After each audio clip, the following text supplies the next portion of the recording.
tudo bem? Sejam bem-vindos a mais um episódio aqui do Parabólica. Hoje a gente vai falar um pouco da história da corrupção no Brasil. Eu vou dar aqui para vocês alguns exemplos para a gente entender mais ou menos ali por que está acontecendo tudo isso hoje. E é claro, a gente vai falar um pouquinho também do cotidiano do ser humano, do brasileiro, na verdade. Por que o brasileiro ele aceita às vezes tanta corrupção? Isso tudo tem ligação com o nosso passado, que na verdade é um triste passado, né? O primeiro ponto que você tem notícia mesmo de uma corrupção no Brasil é logo no início da colonização do Brasil, lá no século XVI, através do Tratado de Tordesilhas de 1494, que Portugal assinou com a Espanha por intermédio da Igreja Católica, definiu-se que esse território seria pertencente a Portugal. Terras a leste do Tratado de Tordesilhas pertenceriam a Portugal. Só que isso valia para Portugal e valia para a Espanha, mais ou menos, porque nem todo mundo aceitava. A França era um país que não aceitava a ideia do Tratado de Tordesilhas. Então, o que a França fazia? Ela definitivamente invadiu o Brasil no século XVI. Ali, o rei da França ele enviava para cá os corsários franceses, que são piratas financiados pelo governo. E eles daqui, eles faziam contrabando da matéria-prima brasileira. Levavam desde drogas do sertão até o pau-brasil, que aí vai ser o principal produto aí desse início da colonização. Então já é um contrabando. Agora, onde que entra a corrupção? Para o francês, ele não estava cometendo corrupção porque ele não aceitava o Tratado de Tordesilhas, né? O português, sim, falava que era corrupção porque o Brasil era deles.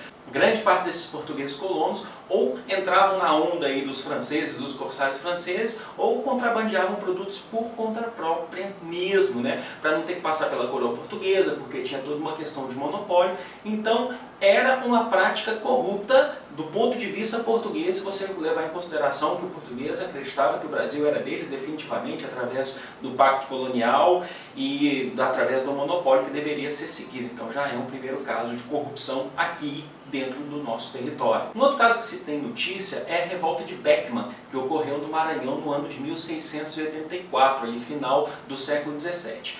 Final do século XVII, a economia do Nordeste ela já está abalada por conta da economia do Sudeste. Por quê? Por causa da descoberta de ouro aqui nas Minas Gerais. Então o foco de Portugal ali na colônia já está mais voltado para Minas Gerais, São Paulo, Rio de Janeiro, do que para o Nordeste. Então no Maranhão houve-se uma necessidade, né, de fazer dar uma vida nova, uma cara nova para o Maranhão. Então os produtores, os agricultores, os comerciantes começaram a exigir de Portugal que olhasse para eles com mais carinho, o que não vinha acontecendo, porque eles, segundo Portugal, eles tinham perdido um pouco dessa importância aí, né? Então, principalmente ali agricultores ali, de cana-de-açúcar, ali, produtores de algodão também, começaram a exigir que Portugal os ajudassem. E o que Portugal fez? Portugal criou uma empresa responsável por contribuir ali, de alguma maneira administrativa, econômica, ali, com o pessoal do Maranhão. Então foi criada a Companhia do Comércio do Maranhão. O que essa companhia tinha que fazer? Ela tinha que levar os produtos, principalmente de primeira necessidade, para que os agricultores, para que a população ali em geral pudesse sobreviver, consumir, né? E também ela ia contribuir comprando o excedente agrícola daqueles produtores e também contribuindo com um carregamento anual de escravos, né? Porque ali era um problema muito grande, ali a falta de mão de obra ali era muito grande, era muito séria. Tentou primeiro se utilizar a escravidão indígena, mas por conta dos jesuítas ela foi dificultada. Esses produtos que a Companhia do Comércio do Maranhão levava para o Maranhão, para a população consumir, eles costumavam dizer que esses produtos eram de baixa qualidade e ainda assim também eram vendidos muito caro. Então, como eles não tinham oportunidade, condições de buscar esses produtos em outros locais, eles tinham que acabar comprando ali mesmo na Companhia do Comércio do Maranhão. Outra coisa, a companhia também pagava um preço muito baixo no excedente agrícola aí do pessoal do Maranhão e não se via praticamente esse carregamento anual de escravos que era para ser levado aí para os agricultores. A questão era, aonde estava esse investimento feito por Portugal que, segundo os agricultores, não os beneficiava. Então daí surgiu uma revolta, a revolta aconteceu, eles atacaram a companhia, saquearam a companhia, entre outras coisas. Mais um caso de corrupção na história do Brasil. Um outro caso, esse é muito famoso, que a partir de 1850, já em tempos de Brasil Império, foi estabelecido lá a Lei Eusébio de Queiroz, que proibiu o comércio de escravos advindos da África para o Brasil. Comercializar escravos no Brasil, tudo bem, não podia mais trazer da África para o Brasil.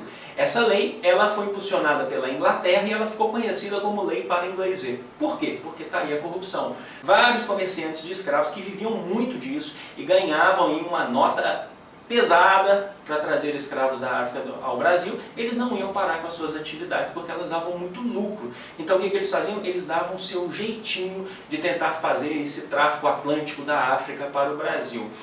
Isso, de fato, diminuiu um pouco aí a chegada dos africanos para o Brasil para serem escravizados, mas ele não acabou. Por quê? Porque a fiscalização inglesa não dava conta de pegar todo mundo que estava saindo ali da costa da África e chegar no Brasil. Então também é mais um caso de corrupção. Agora na República, durante o período da República Brasileira, República Velha, mais especificamente ali na República Oligárquica, que significa oligarquia, poder nas mãos de poucos, de uma elite, ocorria ali o voto de cabresto. O que é o voto de cabresto?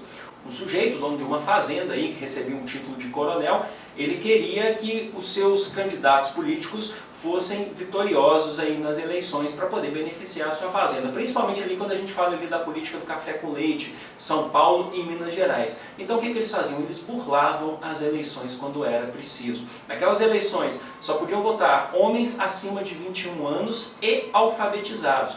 Então o que eles faziam? Eles colocavam o eleitor ali para votar para eles, o voto era aberto, você tinha que falar em quem você votava. Por quê? Porque sempre existia um capanga do coronel fiscalizando ali os eleitores, que na maioria das vezes, então nesse caso, eles eram funcionários dessa fazenda, eles dependiam do emprego que o coronel estava dando para eles, então eles tinham que votar nesse coronel, porque sabe-se lá o que poderia acontecer com eles. Então já é um tipo de corrupção, mas isso aí é colocado pelo governo brasileiro, isso aí está constitucionalmente que o voto seria aberto. A questão é que quando esse grupo da elite brasileira percebia que eles poderiam perder essas eleições, o que eles faziam? Eles começavam a burlar ainda mais esse processo eleitoral. E aí que sumia a urna, e aí que aparecia nome de pessoas aí que já morreram, que já faleceram para votar.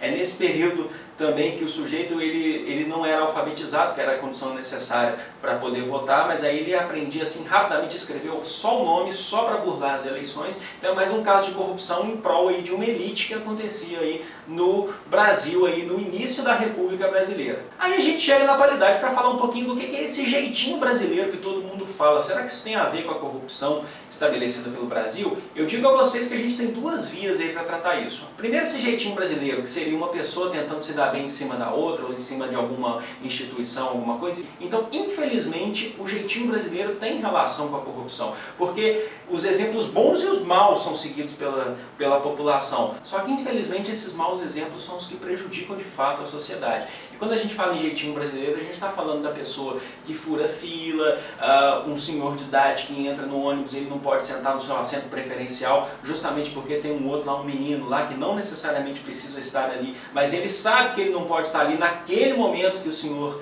precisa sentar e ele finge que está dormindo. É um jeitinho brasileiro. Mas de fato, gente, todos esses exemplos levaram hoje a uma sociedade que a gente reclama muito da corrupção, mas aqui dentro, assim, no nosso dia a dia, a gente comete pequenos delitos aí e a gente sai ganhando vantagem em tudo. Às vezes, muita gente não percebe, às vezes a gente nem percebe do que está acontecendo, o que é muito triste.